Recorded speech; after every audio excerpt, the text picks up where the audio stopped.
오늘 우리에게 주시는 말씀 에베소서 6장 1절부터 4절 말씀. 우리 찾으셨으면 우리 함께 합독하겠습니다. 자녀들아, 주 안에서 너희 부모에게 순종하라. 이것이 옳으니라. 내 아버지와 어머니를 공경하라. 이것은 약속이 있는 첫 계명이니 이로써 내가 잘되고 땅에서 장수하리라. 또 아비들아, 너희 자녀를 노엽게 하지 말고 오직 주의 교훈과 훈계로 양육하라. 아멘. 하나님의 말씀입니다. 오늘도 하나님의 말씀에 은혜 받으시고 새 힘을 얻으시고 또 승리하시는 한 주간이 되시기를 축복합니다. 원래 이제 오늘부터 사순절 첫 주, 둘째 주 쭉 이어집니다. 그래서 4월 셋째 주에 부활 주일까지 쭉 사순절이 진행이 되는데요. 우리 주일 말씀은 지금 에베소서가 이제 마지막 6장입니다. 그래서 앞으로 2주만 더 하면 돼요. 그래서 에베소서 6장을 끝내고 그 다음에 이어서 우리 사순절의 말씀, 또 고난주간 종료주일 부활절까지 말씀을 계속 이어나가도록 그렇게 하겠습니다. 오늘은 에베소서 6장 마지막 장의 1절부터 4절입니다. 폭설이 많이 내릴 때 생각나는 인물이 있습니다. 스펄전, 설교의 대가라고 불리우는 우리 스펄전 목사님입니다. 수많은 영향력을 끼쳤죠. 그 사람이 젊었을 때에 폭설이 많이 내려왔는데 교회를 간 겁니다. 교회를 가는데 걸어서 아주 한참을 걸어서 갔는데 보니까는 자기하고 우리 집사님 한 분만 나오신 거예요. 그래서 예배를 드려야 되는데 설교자도 오지 못한 거죠. 그래서 집사님이 설교하고 자기 혼자 회중이 된 겁니다. 그래서 말씀을 듣는데 말씀을 전하는 중간에 그 평신도 설교자가 스펄전을 향해서 젊은이여 십자가를 바라보게, 십자가를 바라보게. 그 순간에 마치 십자가를 바라보는데 마치 예수님께서 나의 구원을 위해서 다가오시는 것처럼 나에게 다가오더라. 그 주의 구원이 임하는 거죠. 그래서 그때 이 스펄전 목사님의 회심이 일어나게 됩니다. 오늘도 눈이 많이 왔어요. 오늘 어려운 발걸음 하셨는데 오늘 말씀을 듣는 가운데 회심의 역사가 있기를 축복합니다. 아멘. 회심의 역사는, 회심은 뭐냐면 변화되는 겁니다. 내 능력으로 아니 하나님의 은혜로 있죠. 에베소서 말씀은 지난주에도 계속해서 반복해서 말씀드리지만 바울의 서신이 모든 게 똑같은 패턴으로 진행이 됩니다. 앞부분은 좀 신학적이고 이론적인 부분, 뒷부분은 실제적인 삶에 대한 부분입니다. 그래서 1장부터 3장은 성도란 누구인가? 성도는 하나님의 은혜로 구원받은 사람이다. 그래서 4장부터 6장은 그럼 구원받은 하나님의 자녀들은 어떻게 살아야 하는가? 그럴 때에 거기에 이제 고리가 있어요. 그것이 뭐냐면 에베소서 5장 18절입니다. 술 취하지 말라. 이는 방탕한 것이니 오직 성령으로 충만함을 받으라. 성령의 충만함이에요. 그러니까 성령으로 충만하게 되면은 그 성령으로 충만한 사람은 성령의 충만이 목적이 아니거든요. 그게 삶으로 연결이 됩니다. 그래서 5장 6장에 계속해서 나오죠. 그래서 음행하지 않고 언어를 조심하고 또 부부 생활과 또 오늘 부모와 이 자녀 또 가정 생활에 다 연결이 되는 겁니다. 그래서 오늘 6장에 들어서면은 부모와 자녀에 대해서 연결시키면서 말씀하고 있는데 1절 말씀 보시면 자녀들아 주 안에서 너희 부모에게 순종하라. 이것이 옳으니라. 아주 명료한 겁니다. 군더더기가 없어요.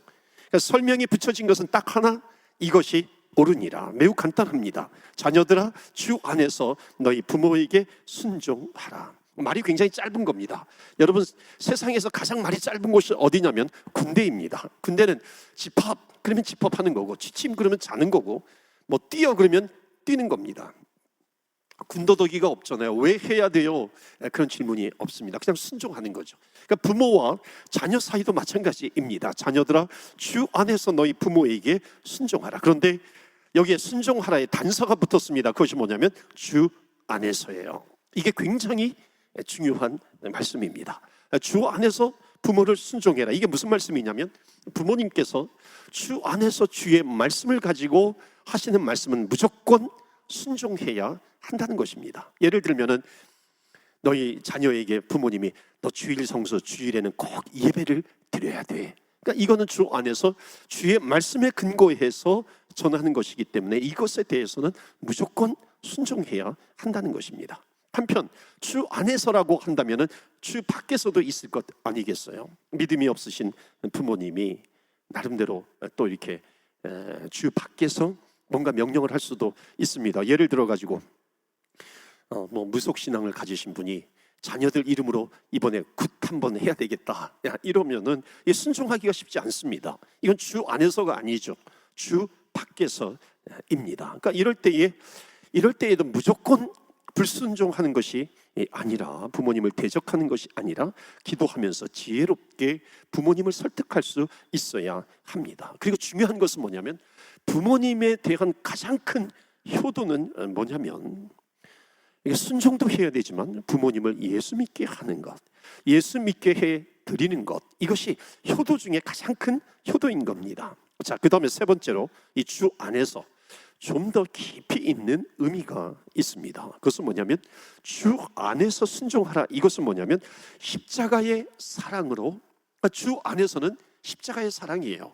십자가의 사랑과 은혜, 그 안에서 부모님을 사랑해라라고 하는 겁니다. 그래서 이 주 안에서라고 하는 단어가 에베소서에서는 굉장히 중요합니다. 주 안에서, 의도적으로 이 에베소서는요, 주 안에서 의도적으로 기록하고 있습니다. 그러니까 이 주 안에서 이것을 보지 못하면은 우리 기독교에서 말하고 있는 우리 부모님을 공경하라, 이것과 유교에서 가르치고 있는 효도, 효사상이 있는데요, 이 차이점을 발견하지 못합니다. 그러니까 뭐라고 얘기하냐면, 기독교도 효가 있네, 효사상이 있네, 좋으네, 이렇게 이야기를 합니다. 그러니까 동일하게 보는 거죠. 그런데 이 주 안에서라고 하는 말의 의미가 뭐냐면 차이점이 분명합니다. 그러니까 주 안에서는 예수 그리스도의 십자가 은혜와 사랑 안에서 이건 거죠.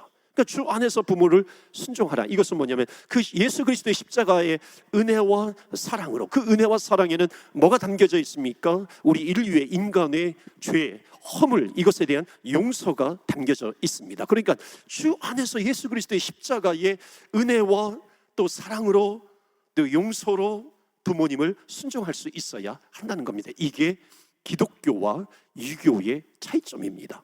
그러니까 기독교의 부모 공경의 진수가 여기에 나와 있어요. 여러분, 유교는 이 유교에서 효도는 마땅한 도리라고 가리킵니다. 법이죠. 그런데 기독교는 효도라고 하는 것은 진정한 사랑과 용서입니다. 그러니까 십자가의 은혜는 뭐가 있어요? 용서와 사랑이 담겨져 있는 겁니다. 그러면은 부모님께 순종하는데 왜 그냥 순종하면 되지? 왜 십자가의 은혜와 사랑이 필요할까요? 이겁니다. 안타깝게도 자녀들에게는 부모님으로부터 받은 쓴뿌리가 있기 때문이에요. 의외로 부모님에 대한 미움, 원망이 자리 잡고 있습니다. 이것은 단순히 유교에서 말하고 있는 부모에게 순종하며 효도해라, 이 말로 절대 해결이 되지 않습니다. 하나님의 사랑을 가장 많이 닮은 것이 물론 부모님의 사랑이죠. 인간이 근본적으로는 죄인인 까닭에 이 부모님의 그 사랑의 마음, 이것도 있는데, 그것도 사랑인데 부모님의 마음이 한편으로는 또 그 사랑이 자녀들에게 뭘로 전달이 되냐면은 상처로 전달이 될 때가 있다는 겁니다. 왜냐하면 부모님도 누구로부터 상처를 받았어요. 그 부모님으로부터 상처를 받는 겁니다. 그러니까 이 세상은 연약한 인간 세상입니다. 그러니까 인간 세상에서 자연스럽게 벌어지는 일들이죠. 우리가 부모님에 대해서 생각할 때 당연히 효도해야 된다, 이런 윤리를 가지고 있어요. 이런 전통을 가지고 있는 건 사실입니다. 그런데 또 한편으로는 자녀들의 그 깊은 의식 속에는 부모님을 사랑한다고 하면서 한편으로는 원망도 있는 아주 복잡한, 설명하기 어려운 복잡한 마음이 있다는 겁니다. 그래서 부모님에 대한 그 마음의 상처가 쓴뿌리처럼 자리 잡고 있어요. 그래서 쓴뿌리처럼 자리 잡고 있으면요, 어느 순간 깜짝깜짝 놀랄 때가 있는 겁니다. 나한테 이런 모습이 있는가? 혈기로 대했던 그 부모님의 모습이 생각이 날 때도 있거든요. 모범이 되지 못했던 부모님의 모습도 있거든요. 그러니까 이런 것들이 쓴뿌리로 남아가지고, 그 쓴뿌리로 남으면은 그 쓴뿌리는 나에게서 끝나는 것이 아닙니다. 그 쓴뿌리는 해결되지 않으면 반드시 흘러갑니다. 그러니까 누구에게 흘러가냐면 배우자에게 흘러가죠. 그러니까 배우자에게 흘러간다는 것은 뭐냐면 나도 모르게 상처를 주는 거고, 그 다음에 자녀에게로 흘러갑니다. 그러니까 자녀에게 나도 모르게 상처를 주는 겁니다. 그래서 상처를 주면서도, 그러니까 내가 상처를 주고 있구나 이것을 아는 사람도 있지만 의외로 상처를 주는 것을 모르는 사람도 있다는 겁니다. 그런데 이게 치유되지 않으면 남편과 아내, 자녀들에게 그 쓴뿌리가 그대로 전해지게 되는 거죠. 여러분, 쓴뿌리가 흘러가게 되면 축복, 블레싱, 축복이 흘러가는 것이 아니라 불행이 흘러가게 됩니다. 그러니까 여러분, 유교에도 효 사상이 있어요. 그러니까 이 부모님에 대한 효도, 공경, 순종, 이것은 유교의 효 사상으로 절대로 해결되지 않습니다. 겉으로는 효도한 척하지만 마음의 쓴뿌리가 해결되지 않는 한 그것이 남아있어요. 그것이 남아있으면 가정을 파괴하는 그런 요소로 남아있게 됩니다. 그러니까 파괴하는 주요 원인이 되기도 하죠. 자, 그렇다면 이 말씀을 주신 것은 뭐냐면 해결할 수가 있다는 겁니다. 회복이 된다는 것이죠. 그러니까 기독교의 해결책이 뭐냐면 바로 에베소서 6장 1절입니다. 그러니까 자녀들아, 주 안에서 부모를 순종해라. 이것이 옳으니라. 그러니까 주 안에서입니다. 그리스도의 십자가의 은혜와 사랑인 것이죠. 그러니까 그리스도의 십자가의 은혜와 사랑으로 부모님을 이해하고 사랑해야 한다는 것입니다. 그러니까 상처를 준 부모님이라고 할지라도 이해하고 용서하고 사랑할 수 있어야 되는데, 그렇게 할 수 있는 이유, 근거가 뭐냐면 나를 위해서 십자가에 죽으신 예수 그리스도. 내가 주님을 만나게 되면, 복음을 만나게 되면 반드시 그 사람은 십자가에서 나의 죄와 나의 허물을 지시고 십자가에 죽으신 예수 그리스도의 은혜, 그 은혜에 무엇이 있어요? 사랑과 용서가 담겨져 있는 겁니다. 그러니까 이게 복음이죠. 복음을 깨달으면 부모님을 주 안에서 순종할 수 있다는 것입니다. 믿으십니까? 주 안에서가 바로 이 뜻이에요. 그러니까 부모님이 자녀들에게 상처를 주어도 문제는 뭐냐면 그것을 모를 때가 있다는 겁니다. 저도 한 번은 제 아이가 저에게 상처받았다고 얘기를 하는 거예요. 저에게 상처받았다고 얘기를 하는데 얼마나 제가 억울한지. 왜냐하면 나는 상처를 준 적이 없는데 오히려 아이가 상처받았다 그러는데 그 말 때문에 제가 상처를 받더라고요. 나에게 상처를 주는 겁니다. 여러분, 이게 우리 인간들이 사는 인간사입니다. 그러니까 자녀들이 부모님에 대한 상처를 가지고 있다라고 하는 그런 말을 부모님이 듣게 되면은요, 놀라는 겁니다. 섭섭하죠. 오히려 노여워하기도 합니다. 자, 그런데 이게 해결이 돼야 되는데 해결은 반드시예요. 반드시 모르는 쪽에서 해결할 수 없습니다. 해결은 아는 쪽에서 해야 되는 것이죠. 그렇기 때문에 상처는 부모님이 주셨어도 풀기는 누가 풀어야 되냐면 자녀가 풀어야 됩니다. 왜냐하면 상처를 준 부모님은 그것을 모를 때가 너무나도 많아요. 모를 뿐만 아니라 그 상처를 준 것인데 부모님의 입장에서는 그게 사랑이었던 적이 너무나도 많습니다. 그러니까 사랑으로 여기시는 거예요. 이게 부모와 자녀의 차이점입니다. 그러면 어떻게 부모님과의 그 쓴뿌리를 해결할 수 있어요? 그러니까 그리스도를 향한 이 사랑, 그리스도의 사랑, 부모님을 향한 그리스도의 사랑, 이것이 있어야 되는 거죠. 그러니까 부모와 자녀 사이에 그리스도의 십자가의 은혜와 사랑은 뭐냐면 십자가에서 나의 모든 허물과 죄를 지시고 십자가에서 피를 흘려주신 그 하나님의 은혜, 예수님의 은혜, 그것을 보혈이라 그러잖아요. 그러니까 보혈이 흐르게 되는 겁니다. 그러니까 보혈이 흐르게 되면 해결이 되는 거죠. 그러니까 릴레이션십, 부모님과 나 사이에 십자가의 보혈이 흘러가야 한다는 것입니다. 이게 폭포수와 같은 은혜로 나에게 임하면 임할수록 하나님의 사랑이 나에게 부어져요. 그럼 그 하나님의 사랑을 가지고 부모님에게 그대로 적용을 하는 겁니다. 이게 기독교의 주 안에서 부모에게 순종하라, 공경하라, 사랑하라의 아주 진수입니다. 혈기로 대하셨던 부모님, 때로는 돈돈 하셨던 부모님이 있잖아요. 성공 하셨던 부모님이 있어요. 심지어 모범이 되지 못했던 부모님이 있습니다. 그러니까 어떤 심한 상처를 준 부모님이라 할지라도 해결책은 뭐냐면 그냥 유교에서 무조건 공경해라, 절대 되지 않습니다. 해결책은 뭐냐면 주 안에서요. 그러니까 주 안에서 in Christ, 예수 그리스도의 십자가의 은혜, 그것을 만나면 되는 겁니다. 그러니까 아무리 심한 상처를 주신 부모님이라 할지라도 그 그리스도의 사랑으로 사랑할 수 있어요. 이것이 치유되지 않으면 그 쓴뿌리는 반드시 흘러갑니다. 배우자에게 흘러가고 자녀들에게 흘러가게 됩니다. 끊어지지 않는 거죠. 여러분, 주 안에서 사랑할 수 있는 근거는 뭐냐면 복음이죠. 하나님이 세상을 이처럼 사랑하사, 요한복음 3장 16절, 하나님이 세상을 이처럼 사랑하사 독생자를 주셨으니, 이 복음 중에 복음이라 그러잖아요. 그 독생자가 이 땅에 오셔서 나의 죄와 허물을 지시고 십자가에 죽으셨어요. 그 주님을 믿는 자마다 멸망치 않고 영원한 생명을 얻게 되었다. 여러분, 이것이 복음인데, 여러분, 이 복음을 우리가 믿는다면, 이 복음이 실제가 된다면, 요한복음 3장 16절의 말씀인데, 만약에 예수 그리스도가 하나님이시고 그분이 나를 위해서 죽으셨다라고 하는 것이 어떤 종교적인 관념이 아니라, 이것이 만약 실제라면, 진짜 실제라면, 내가 그를 위해서 드리는 어떤 희생도 결국 크다고 할 수 없죠. 나를 위해서 십자가에 죽으신 그 주님, 구원을 위해서 그 주님께서 나에게 베풀어 주신 그 사랑은 이 땅에서 있는 어떤 것보다도 훨씬 더 크신 사랑입니다. 그러니까 부모님으로부터 받은 상처들 주 안에서 얼마든지 십자가의 은혜로 사랑하고 용서할 수 있다는 것입니다. 그래서 이 주 안에서라고 하는 것은 뭐냐면, 문제는 뭐냐면 내 능력으로 그렇게 해요? 못합니다. 내 실력으로, 내 감정으로 절대 되지 않습니다. 그래서 주 안에서라고 하는 것은 뭐냐면 성령의 능력입니다.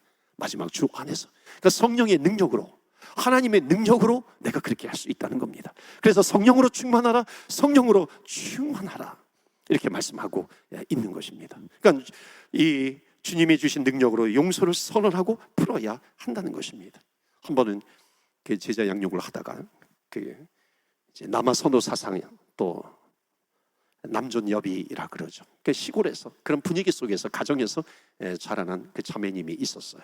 그러니까 이 자매는 공장에서 일을 합니다. 오빠는 이제 공부를 하는 겁니다. 그러니까 공장에서 일을 하면서 자기는 뭐 쓸 것을 제대로 쓰지 못하고 오빠를 위해서 희생하는 겁니다. 그런데 화가 나는 것은 뭐냐면은, 오빠가 결혼한 후에도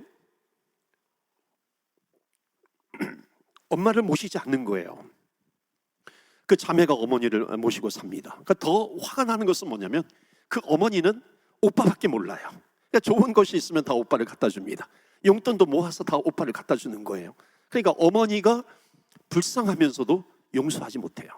오빠가 불쌍하면서도 용서가 안 됩니다. 그런데 이분이 예배를 드리다가 하나님의 은혜를 만난 겁니다. 하나님의 은혜가 임한 거예요. 복음을 만난 거죠. 정말 예수님께서 나를 위해서 십자가에 죽으셨구나, 이것이 관념으로 오는 것이 아니라 실제로 다가오게 된 겁니다. 그러니까 실제로 예수님께서 나를 받아주시고 나를 용서해 주시고 내 죄와 허물을 용서해 주셨다라고 하는 이 믿음이 관념적으로가 아니라 실제로 나에게 다가오니까 용서할 수 있게 되었다라고 하는 겁니다. 그러니까 오빠도 변화가 되었어요. 그래서 같이 예배를 드린 적이 있습니다. 여러분, 복음을 만나면 치유의 역사가 나타납니다.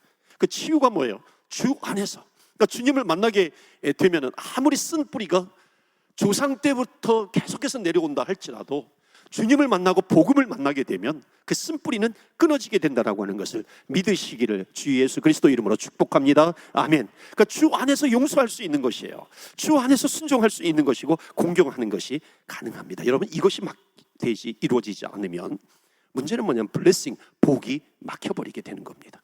여러분, 우리 교회에 복이 흘러가기를 주의 이름으로 축복합니다. 여러분 가정에 하나님께서 주시는 블레싱, 복이 흘러가기를 주의 이름으로 축복합니다. 아멘. 그러기 위해서는 주 안에서요. 주 안에서 부모님을 사랑하고 용서할 수 있어야 한다는 것을 말씀합니다. 그러면 100배의 축복이 임해요. 어떤 연로하신 그 늙은 아버지하고 그 다음에 그 다 커버린 작년에 그 아들이 있었는데, 아버지가 나이가 들면서 그러니까 자꾸 잊어버리고 똑같은 걸 묻는 겁니다. 창가에 있는 나무를 보면서, 얘야, 저기 앉아 있는 게 뭐지? 아버님, 그거는 까마귀예요. 까마귀입니다. 대답을 했어요. 또 1, 2분 지난 다음에 또 똑같은 걸 질문합니다. 얘야, 저 나무에 있는 게 뭐지? 까마귀입니다. 또 1, 2분 지난 다음에 또, 얘야, 저 나무에 있는 것이 무엇이지? 아니 아버지, 까마귀 고기 드셨어요? 까마귀라니까요. 까마귀. 화를 버럭 낸 겁니다. 그리고 얼마 있다가 우연치 않게 아버지의 일기장을 보았어요. 그 아버지의 일기장이 3살 때 기록이, 그러니까 자기가 3살 때 그 아버지가 기록한 일기장, 그 일기 내용이었어요. 내용은 이런 겁니다. 오늘 까마귀가 날아와서 창가에 앉아 있었다. 어린 아들이 3살짜리예요. 이 당사자 3살짜리가 저게 뭐야 하고 물었다. 나는 다정하게 까마귀라고 대답해 주었다. 그런데 아들이 조금 있다가 또 물었다. 아빠 저게 뭐야? 까마귀. 그렇게 무려 23번이나 물었다. 그러니까 23번이나 물은 거예요. 나는 끝까지 다정하게 대답해 주었다. 나는 까마귀라고 하는 대답을 23번을 함에도 불구하고 나는 즐거웠다. 아들이 새로운 것에 호기심을 가지는 것에 감사했고 아들에게 사랑을 준다는 것이 즐거웠다. 이것을 읽으면서요, 이 아들이 통곡하면서 울었다는 거예요. 아버지는 까마귀 묻는 거에 23번이나 대답을 해주면서도 기뻐했는데 자기는 지금 아버지가 3번 만에 화를 버럭 낸 거예요. 왜 화를 내죠? 아들에게 힘이 생긴 겁니다. 권력이 생긴 거예요. 여러분, 화를 낸다라고 하는 것은 권력이 있다는 겁니다. 옛날에는 부모님에게 권력이 있었어요. 그런데 그것이 어느 순간에 역전이 되어버린 겁니다. 여러분, 믿음이라고 하는 것은 무엇이고 사랑은 무엇일까요? 사랑은 버럭 화를 내는 게 아니죠. 참는 것이고 사랑은 인내하는 것이죠. 사랑은 나의 힘으로 안 되지만 성령의 힘으로 할 수 있습니다. 자, 이게 1절 말씀인데 1절 말씀은 뭐냐면 주 안에서 부모를 순종해라. 그런데 주 안에서 부모를 순종하게 되면 그 다음에 2절로 넘어가는 겁니다. 2절이 뭐냐면 부모에게 공경하라예요. 그러니까 1절이 해결되지 않으면, 주 안에서 부모님을 사랑하고 순종하는 것이 해결이 되지 않으면 에베소서 6장 1절, 2절은 절대로 2절로 넘어갈 수가 없습니다. 그러니까 순종이 2절에서 공경으로 승화가 된 거예요. 여러분, 공경은 주 안에서 공경입니다. 그래서 에베소서 6장 2절에 내 아버지와 어머니를 공경하라. 이것은 약속이 있는 첫 계명이니. 그러니까 약속이 있는 첫 계명이 뭐냐면 10계명 중에 인간과 인간 사이에 주신 하나님의 계명 첫 번째가 뭐냐면 내 부모를 공경하라 이거거든요. 여러분, 이 공경이라고 하는 뜻이 뭐냐면 귀하게 아너라 그러죠. 아너러블. 그러니까 귀하게 여긴다라고 하는 겁니다. 그러니까 존귀하게 해드린다라고 하는 것이 공경입니다. 그러니까 자녀분들은 부모님을 그러니까 존귀하게 여기시기를 바랍니다. 공경을 하라는 거죠. 여러분, 부모님을 공경한다는 거, 귀히 여긴다라고 하는 것이 무슨 뜻인지 아십니까? 그것은 뭐냐면 이거예요. 부모님의 말씀을 무시하지 않는 겁니다. 여러분, 부모님이 제일 기쁠 때가 언제냐면 자녀들이 내 말을 들어줄 때예요. 그때 부모님은 존재감이 생기는 겁니다. 아, 내 자녀가 나를 소중하게 여기는구나. 그러니까 그때 존재감이 생기는 거예요. 저희 아버님은 오랫동안 파킨슨씨 병으로 이렇게 고통을 당하셨어요. 이렇게 쉐이킹이 한 해 한 해 이렇게 지나면서 쉐이킹이 더 심해지시는 겁니다. 그럼에도 불구하고 메일로 목회 정보라든지 이런 거를 계속해서 주세요. 그러면 때로는 필요하면 전화를 주시기도 하고. 저희 아버님은 이 로마서 강해하고 예언서 강해를 정말 탁월하게 잘하셨거든요. 그런데 제가 또 나중에 공부하면서 그 수많은 또 아주 탁월한 주석들이 있잖아요. 그럼에도 불구하고 또 전화를 하고 메일로 보내주시기도 하고 그렇게 합니다. 그리고 돌아가셨어요. 제가 가장 후회가 되는 것이 뭐냐면 말씀을 많이 좀 들어주었으면, 말씀을 들어주었으면. 아버님, 나도 알아요. 그것이 아니라 말씀을 많이 들어주었다면. 여러분, 약간만 부모님이 말씀하기 시작하면은 나 그거 다 알아요. 그거 다 알아요. 그것이 아니라 그러세요. 들어드리는 것, 이것이 부모님을 공경하는 겁니다. 그러니까 존귀하게 여기는 거예요. 여러분, 연로하신 부모님의 특징이 뭐냐면 하셨던 얘기 또 하고 하셨던 얘기 또 하고 그러잖아요. 그럴 때 뭐 어머니 그 몇 번이나 얘기하세요. 지난번에도 얘기하셨고 또 얘기하셔요. 그런 것이 아니라 마치 처음 듣는 것처럼 들어주는 겁니다. 이게 공경이에요. 그러니까 공경은 들어주는 겁니다. 부모님을 차에 이제 태우고 이제 운전을 해서 가요. 그러면 부모님이 아버님이 야 얘야 차 좀 살살 몰아라. 그러면 아버지 내가 운전 경력이 무사고 20년 30년인데요. 아버지 무슨 그런 말씀을 하세요? 이게 아니죠. 그게 아니라 그 아버님의 마음을 진정시키기 위해서 들어드리는 겁니다. 이게 공경이에요. 그래서 브레이크를 한번 밟고 하는 것, 받아들이는 것, 이것이 공경이라고 하는 겁니다. 이게 귀하게 여기는 거예요. 그러니까 부모님을 존귀하게 대해드리세요. 부모님을 존귀하게 대해드리는 것은 그 결론은 뭔지 아세요? 제가 제 일생 가운데 부모님을 만나게 되는 것은 내 인생의 가장 큰 축복이었어요. 여러분 이런 말을 들으면요, 부모님의 존재감은 확 올라가게 됩니다. 그렇게 되면 그 다음에 3절로 이어지는 겁니다. 그러니까 3절이 뭐냐면 이로써 너가 잘 되고 땅에서 장수하리라. 여러분 잘 된다라고 하는 것이 이 말씀이 뭐냐면은 쓴뿌리가 뽑힌다는 거예요. 왜냐하면 쓴뿌리가 내려오거든요. 부모 세대 그 부모 세대에서 계속해서 내려오는 쓴뿌리가 있습니다. 이 쓴뿌리가 해결이 되는 겁니다. 그 쓴뿌리가 나에게 더 이상 상처가 되지 않아요. 왜냐하면 그 쓴뿌리보다도 더 크신 하나님의 사랑을 내가 만났기 때문에 그게 주 안에서예요. 그래서 주 안에서 순종할 수 있고 주 안에서 공격할 수 있습니다. 여러분 부모님에게 잘하면 그것을 누가 보냐면 자녀가 봅니다. 자식이 보잖아요. 그러면 자식이 보면서 아 부모님은 저렇게 대하는구나. 그렇게 되면은 부모님이 좋은 거죠. 또 그 자녀에게 계속해서 내려가는 겁니다. 자녀가 부모님에게 잘하고 자녀가 부모님에게 잘하는 겁니다. 이게 계속해서 자녀 세대에게 이어지는 겁니다. 그러니까 잘 되는 것이 오랫동안 지속될 수밖에 없는 겁니다. 이게 3절의 축복이에요. 자, 마지막 4절 말씀 가지고 이제 결론을 내도록 하겠습니다. 이제는 뭐냐면 부모님에게 주시는 교훈이 있습니다. 그러니까 멋진 자녀를 만들기 위해서 또 멋진 부모님이 되어주셔야 한다는 겁니다. 4절에 두 가지가 나와요. 또 아비들, 우리 다 읽었지만 우리 한 번 더 읽겠습니다. 시작. 또 아비들아 오직 주의 교훈과 양육하라. 아멘. 두 가지를 말씀하신 거예요. 첫 번째는 뭐냐면 부모는 자녀를 노엽게 하지 말아라. 이게 대전제입니다. 여러분 성경적인 자녀 교육의 첫 번째 원칙은 뭐냐면 여러분 자녀가 아니에요. 부부입니다. 부부가 좋아야 돼요.